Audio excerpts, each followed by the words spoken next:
yawma akmaltu lakum dinakum wa atmamtu alaykum ni'mati wa raditu lakumul Islam dinan. Sa araw na ito, itong araw ng Eid, ng Eid al-Adha, dinisisyonan ng Allah na kumpleto ng Islam. Allahu Bilang Akbar. biyaya sa inyo. At ito'y inyong pamamaraan ng pamumuhay. Allah. Pamamaraan ng pamumuhay. Alhamdulillah. Alhamdulillah. Nasilayan natin ang Islam. Bago pa tayo mapunta sa mundo nito, hindi natin alam na tayo'y mabubuhay bilang Muslim.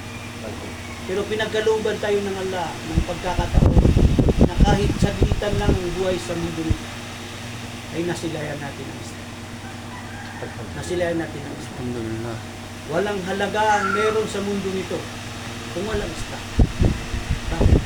Ang mundo nito ay parang zero. Kumbaga, ikumpara mo sa mga number, zero ito. Kahit gaano karaming zero, kahit isang lipa pa, walang kwenta. Zero lang yun eh. Pero kahit isang zero lang, pag nilagyan mo ng 1, 10. Pag nilagyan mo ng dalawang zero yun, 100, tatlo, 1,000. Diba? Pag naging 6, 1,000,000. Pero kahit bumaba yung zero, pag tinanggal mo yung 1, balik ulit sa zero, walang kwenta. Kasi ang mundong ito, toilet at basurahan. Yun lang. Lahat ng dapat susumikapan natin ay ipupundar natin ng mga kagamitan. Pag naluma ito, diyan siya, basura. Lahat. Lahat ng naiipon natin na pagkain, pag kinakain natin, pag dito lang yung nakakalasa eh. Palasa. Oo, dito lang. Pero pagdating dito, Wala yan. hindi tumatalbog yun na tumatalon-talon yung gabi niya, karne yung kinain mo. Hindi. Paglabas, pare-pareho lang.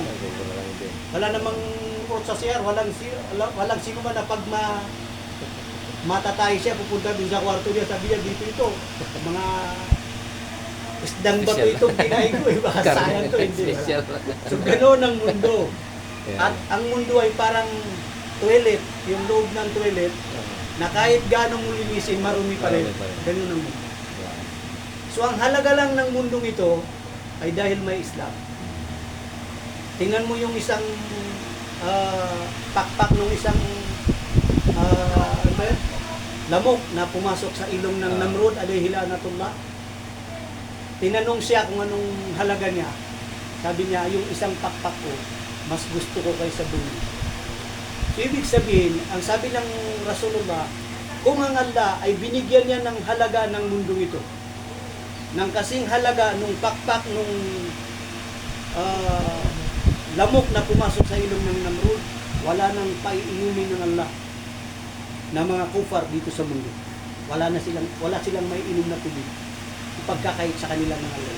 So ngayon, umiinom sila ng tubig lahat, ibig sabihin, walang halaga ang mundo. So ang pinaka dahilan kung bakit tayo naparito sa mundo ay masilayan natin ang Islam. Alhamdulillah. Alhamdulillah. Tayo ay mga naging Muslim. Alhamdulillah. May mga hindi masasabi nung isa na swerte ako dahil ipinanganak ako sa panahon ng lugar, panahon, magulang ng mga Muslim. Hindi yun makukuha dun eh. Makukuha yun kung gaano mo tinanggap ang Islam. At kapag namatay ka na tinanggap ng pusong ng Islam, nagagalak ka. Dahil galagala mo ang Islam. At sinusunod mo ang sunan ng Propeta Muhammad. Mamamatay kang isang Muslim. Ang paalaala sa atin ng Allah, laging binabanggit ng mga khatib, yung mga nagkukutba, ittaqillah, katakutan ninyo ang Allah, at huwag hayaang mamatay na maliban na kayo ay Muslim o nasa estado pamamaraan ng Islam. Alhamdulillah. So itong ginagawa natin, kahit ang Islam napakalinis, napakadali, napakaganda, mas mahirap magbisikleta kaysa maging Muslim. Bakit? Yung magbibisikleta, hindi pwedeng magbisikleta yung bulag. Yung walang paa, mahihirapan magbisikleta. Pero yung pagiging Muslim, pwedeng mag-Muslim yung bulag. Pwedeng mag-Muslim yung walang paa. Mas madali ang Islam at gagawing madali ng Islam ang buhay ng isang tao at ito'y magiging dalisay. At napakasimple lang ang buhay sa mundong ito, madali lang. Sanggol, bata, binata, tatay, tito, uncle, lolo, lola, inna lillahi wa inna ilaihi raji'un. Tapos, Ilang package yun? diba? Package deal yan. Yun, tatawagin ka lang, 5, Ilang package? pang-anim. Sabi niya si brother, pumanaw na. Sumakabilang buhay na. Sumakabilang. Oh. So tapos na. May nakita ka bang nilibing, tapos bumalik. Kinuwento niya kung anong nangyayari dun sa libingan. Sabi niya, pagpakabuti kayo dito, mahirap dun, wala. May mga dumating na ba sa atin na sulat, galing dun sa mga ninuno natin namatay na, wala na. Kasi saglitan lang to, dadaan lang tayo dito eh. Dadaan lang tayo dito. Ang sabi ng isang ulama, ang pamumuhay daw sa mundo ito parang nandun ka sa loob ng sasakyan, nagde-drive ka. Yung malaking salamin na nasa harapan mo, yun ang mundo. Ay, yun ang kabilang buhay. Tapos yung center mirror dun sa loob na mali, na tinitingnan mo para nakikita mo yung ito, yun ang mundo. Kapag ka nagde-drive ka, tapos doon nga nakatingin sa mataas na salamin doon, ang nakikita mo yung sa likod, patay, Sigurado. babangga ka. So, ibig sabihin, tinitingnan mo lang yung katulad rin ng side mirror, tinitingnan mo lang. So, hindi mo ibibigay yung buhay mo doon sa mundo nito. Kailangan ang point natin, ang hinaharap natin yung patungo sa kabilang buhay. At dunya, mazra'atul lil akhirah. Ang mundong ito ay pinag-iipunan ng mga amal, mga gawain, pinagtataniman ito para sa kabutihan na madadala natin para sa kabilang buhay. Kasi doon, hindi kailangan ng dolyar, hindi kailangan ng real, hindi kailangan ng yen, hindi kailangan ng lahat ng pera, mga euro, hindi. Ang kailangan doon, hasana. So kapag kulang ka ng hasana, bitin. So, kailangan gumawa tayo ng maraming kabutihan. Ang sabi ng Allah, "Faman kana yarju lika rabbih falyamal amalan salihan, wala yusrik bi ibadati rabbih ahada." Sino man ang kanyang nais na makita, makatagpo ang kanyang Allah, ang Allah ay gumawa ng maraming kabutihan.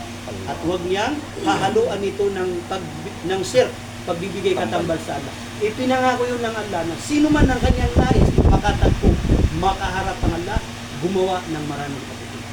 Amal. So ito yung mga kabutihan. Ang bawat nagagawa natin, ang ikram natin sa mga kapatid natin Muslim, kahit na anong sinasabi nila, ang ngitian natin, kahit hindi nila tayo sinasagot, pag nagsalam sila, isalam natin sila katulad nito, mga kasalamuhan natin, hindi mga Muslim. Huwag natin ipakita na ipinananakot mo pa yung Muslim ka. Ipakita mo sa kanila na dahil naging Muslim ka, kung gaano ka kabait nun, mas lalong higit na mas mabait ka ngayon. Dahil naging Allahu Akbar. Muslim ka. May isang kapatid tayo doon sa Tansa Cavite. Nakasama ko yun. Ang dami niyang tato, ang laki niyang tao. Si Brother David. Sundalo, tinatatakutan siya doon sa lugar nila. Napanaginipan niya daw na nasunog yung lugar nila. Tapos nakatakas siya, nakapunta siya doon sa bundok. Ang nadatnan niya doon sa bundok, mga Muslim. Tapos sabi niya, sino ba kayo? Bakit hindi kayo nasusunod? Kami nasusunod. Sabi niya, mga brother, mga Muslim kami. Kinabukasan nung pumunta siya sa Golden Mosque, nagsahada. Allah. Nung maging Muslim siya, pagbalik niya doon sa kanila, doon daw yung mga pilahan ng tricycle, pagka nandun siya, yung igiban, pag nandun siya, itatabi nila lahat, natatakot sila sa kanila. Pero ngayon, nakita nila, pipila doon sa bilihan ng pandesal, papaunay nila, si David, hindi, pila ito eh. Pila. Yung buong lugar nila, yung Dangamayawan, yung purok nila, yung barangay hall nila, yung katabi niya na health center, ginawa nilang masjid. Allah. Bakit? Yung community na yun naging Muslim dahil lang dun sa isang taong tarantado dati na nabago ang kanyang pakikitungo. Lahat ng mga kapamilya niya noon naging Muslim. Allah. Sabi nila, kinatatakutan yan. Kapag dumaan dun sa bahay nila yung nakatricycle, papatayin mo yung tricycle mo, itutulak mo kasi papaputukan ka nun. Sundalo yun eh. Pero nung maging Muslim siya, lagi siya nandun sa labas. Oh, brother, sige, daan lang, walang laro. Ano ba nangyari dito? So ang sinabi ng Allah ay wakala innani minal muslimin. Hindi yun kaul na salita na sinasabi nilang sila ay mga Muslim. Hindi lang yun. Ang definition nun ay ipinapakita nila na sila ay Muslim. Allah. Allahu Akbar. Pinapakita nila, marunong sila makitungo. Assalamualaikum. Halimbawa, may tindahan ka, katulad ni Big Bro, may tindahan. Halimbawa, kung mga 5 piso lang na ano, piso lang naman yan eh. Tapos, niya yung Muslim doon, yung maabang, ano, kahit kulang yung pera mo, pag bumibili ka doon. Okay lang. Di ba? So, lahat mo Na-appreciate nila. doon ka bumili, mura doon, Totoo makakatawad yun. ka pa. Hindi naman Di ba? naman. Sabi niya, Allah. yung Muslim Totoo doon, yun. huwag ka bibili. Kakunat nun, hindi ka Di ba?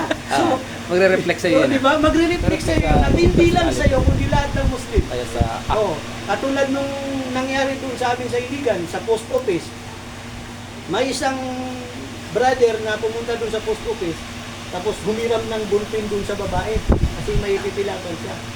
Nakatingin sa kanya yung babae. Muslim. Sabi niya, sige na ate, pahiram ako ng ballpen. Nung pinahiram siya, sulat siya. Binalik niya doon sa babae. Tapos sabi ng babae, binalik niya, brother, hindi ka haji?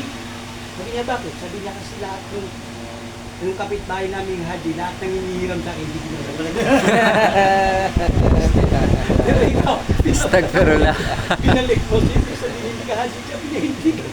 Haji. Ganon yung nagre-reflect. So, ibig sabihin, nang ipapakita natin, wakala innani minal muslimin. Kanilang sinasabi na sila ay mga Muslim. Hindi lang yung pagsasalita na ipapakita mo taas noo kahit kanino sa buong mundo na ako ay isang Muslim. Allahu At ang gawain ko, ang kaugalian ko, ang pakikitungo ko ay pakikitungo ng Rasulullah sallallahu Sallallahu alaihi wasallam. Hindi kailangan ng dawat na Allahu Akbar. magpapaliwanag ka sa mga tao kasi ang mga tao alam na nila yung kung ano yung Islam eh. Hindi lang sila makapasok sa Islam dahil parang may leon na dalawa dun sa pintuan ng Islam. Nakikita niya dito si Abu Sayyaf, sabi niya pag nag-Muslim na Abu Sayyaf yung magiging Abu Sayyaf. Kabila. Oh, di ba? Tapos nakikita niya dito sa kabila, sabi ISIS. niya yung ISIS na naman, may bago na naman sila. Kasi yun yung nakikita, yun yung na-drawing ng Islam na hindi dapat. Ngayon nang ipapakita natin Action. sa gawa nung ano ba yun, 2000, kailan ba yung WTC? Yung 11. 11 yan eh. September 11. 2011? 2009. At 2009. 2009. 11 yan eh. September Oh, 11. September 11, 11 yan. Sa amin sa Quezon City, nung 11-0 na. kaanuhan, takot sila, galing ka dun sa Kulyat, dun sa Muslim compound. Kahit nandun ka mismo sa loob ng Krami, pag sasakay ako ng taxi, dun mismo ako sa loob ng Krami, papara ko yung taxi. Kulyat, sir, sa labas lang, ayaw ko pumasok doon. Takot.